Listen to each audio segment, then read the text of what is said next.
Hey there, friends. Welcome back to another Legally on America video. I'm, of course, Paul Glasgow, the one and only Truth Pimp, dealing you a vulgar display of logic and reason on a daily basis. I'm going to touch on the Epstein topic again because I'm very, very fearful that based on current events that have happened in the last week, that there's a wholesale efforts for this thing to be swept away, pushed under the rug. I really believe that. I think that we've seen Pam Bondi doing a nice little tap dance around this. I haven't seen any evidence with Kash Patel, but people are telling me that Kash Patel is doing a little bit of what we call down here in Louisiana crawfishing, or backtracking to most people, walking back some of the things that he said. I don't have evidence of that, and I'm not certainly trying to put that on Kash Patel, because up to this point I have a pretty high level of respect for Patel. Bondi, not so much. But I wanted to share some things with you. I mean, this is a fascinating story, the Epstein story. You know it's not the way it's been spelled out to us, right? I mean, it got laid out so pretty, and immediately the wheels started falling off of their little alibi or their little story that they were pushing to us. Well, the wheels continue to fall off. I've got a couple of clips that I'm going to share with you real quick because, by the way, my father-in-law is coming over. My son and I, my wife and her mother are out of town, but my son, myself, and my father-in-law are going to grill a 3-pound pork loin on the grill, and I may do some video on that later. So I'm going to get to work on that quickly because it's a slow cook.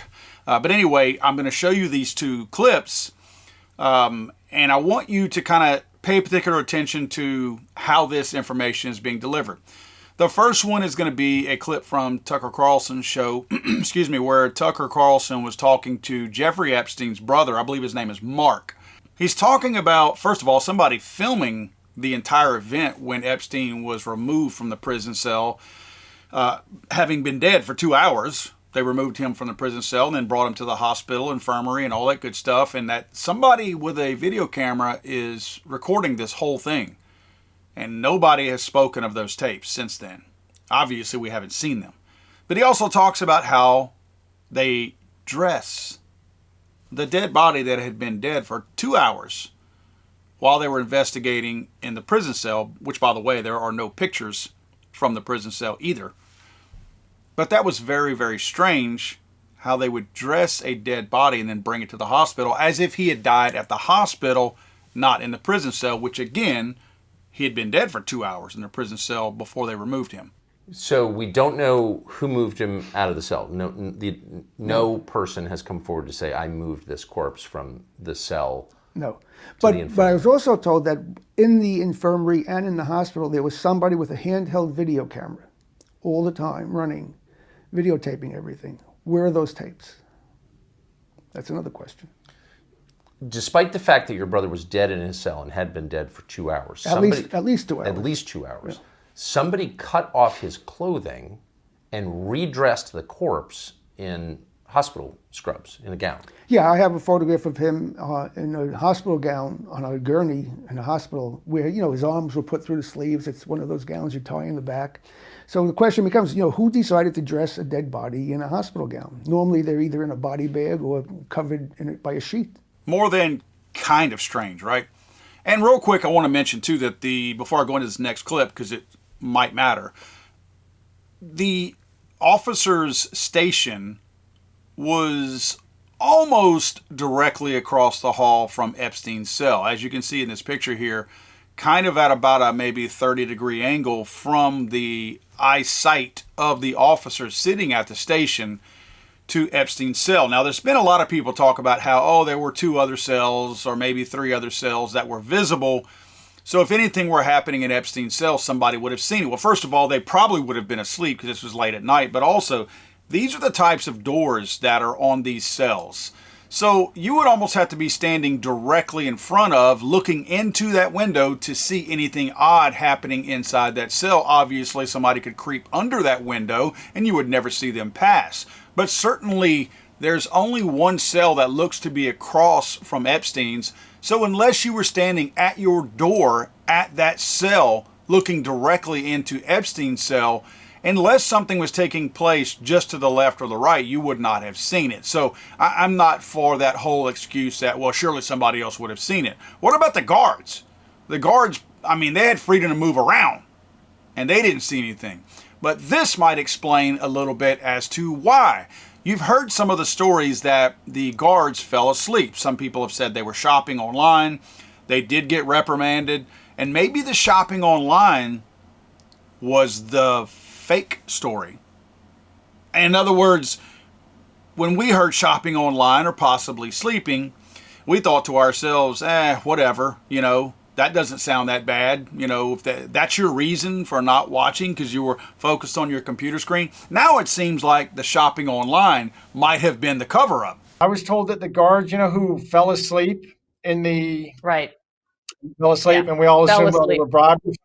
Yeah, we all thought that. Well, guess what? They did fall asleep. Their blood was tested the next morning, and they found traces of nitrous oxide. So what's that tell you, Ann? Wow. Nitrous oxide is laughing gas, but doctors use it. Laughing Right. gas. Dentists use it. Dentists use it. Right.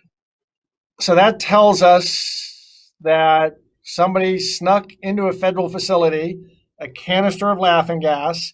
They got access to the ventilation system. They snaked a hose to the right room, turned it on, knocked out the guards. Then they knocked out 14 cameras on that floor. Probably there's a goon cop a dirty cop who was in a cell down the block. He was probably the guy who did it. This was not confirmed to me, but he was let in. His door was open. He went and killed Epstein. And then they went back to your cell, and then they retrieved the hose. Someone retrieved the hose and exfilled, took out the canister of laughing gas. Nitrous oxide. Very, very strange. Now, I'm not saying that's true. This guy here is a known conspiracy theorist who I have no problem with. These guys are notorious for being right. I forget the guy's name. Byrne, I think is his last name maybe. The old, creator of Overstock.com that has gotten really active talking about election fraud and things like that. So people try to discredit the guy. But the guy knows some stuff. And he has inside information on this particular incident. And he's emphatic that there was nitrous oxide that was pumped into that area. Now, I will say this. And again, I'm trying to be fair all across the board. I'm not trying to take one thing and just run with it. Again, looking at the actual inside of the cell area of the guards, if you notice, it's not exactly a small little room. I'm not saying that there wouldn't be little partitions or something like that, but the officer's station appears to be, according to this graphic from the prison, not a closed room. So if you did somehow pipe nitrous oxide into this one area, my guess is you would have had to pump quite a bit in there, because this seems to be open to the whole room, which is a very, very large looking room, like several hundred square feet of room, probably 1,000 square feet of room actually. So I don't know if this particular area, I'm not saying that it's not closed off somehow, that there's not partitions in there, and maybe even there's some half walls that come down from the ceiling. I don't know that. But my point is that if this video was true about pumping the nitrous oxide in there, it would have had to have been, in my opinion, by looking at this particular diagram, quite a bit. Not saying it didn't happen. I'm just saying I think we have to question everything. I think it's wrong of us to take what we want to believe or what really sounds sensational and run with it without asking those same questions that we would ask if we were on the other side of it. And that's what I'm trying to do here. I'm trying to hopefully generate enough thought. Plus, there's people who do know the truth here. Maybe they stumble across one of these videos and go, I'm going to reach out to this dude, even if it is confidentially. Because trust me, these people who were involved, they're not talking for a reason. But I guarantee you they're online looking at a lot of the stuff that people are putting out. Some debunking it going, no, that's not what happened. But some might be going, yeah, that's exactly what happened. And that's how it went down. So hopefully somebody reaches out to me at some point who runs across one of these videos. I try to tag them with the Epstein stuff and all that. You'll notice I will misspell the Epstein name in the title at first, so that YouTube and Google don't immediately dismiss the video and push it way down and throttle it down and demonetize it and get it basically forbidden and unseen. And then I'll change once they, let the video be seen by a certain amount of people. Once it's out, it's out. they can't really do a whole lot about it. And then I'll go back and I'll fix the spelling of Epstein's last name. But it's that bad. It's that bad on the Google platform of YouTube that you have to get creative on how you upload these videos and how you title them, describe them, even the tags. So hopefully somebody sees these videos and tries to make some, even if it's confidential, corrections to it. Great. Reach out to me, Paul at legallyarmedamerica.com. Again, Paul at legallyarmedamerica.com. Guys, thanks for watching. Always appreciate that. Thank you for sharing the videos. Please make sure you're subscribed and please ring that bell so you get notifications. I've been getting a lot of notifications from you guys lately saying that not only is the bell not rung anymore on my subscription to Legally Armed America, but I am no longer subscribed even and having to resubscribe. Have that the last couple of days, actually. So YouTube's doing its same old thing again. It's like it gets tired every now and then and just starts doing these things again. So again, those of you that are here, thank you. Those of you that share, thank you again. And I appreciate you all, and we'll see you again tomorrow.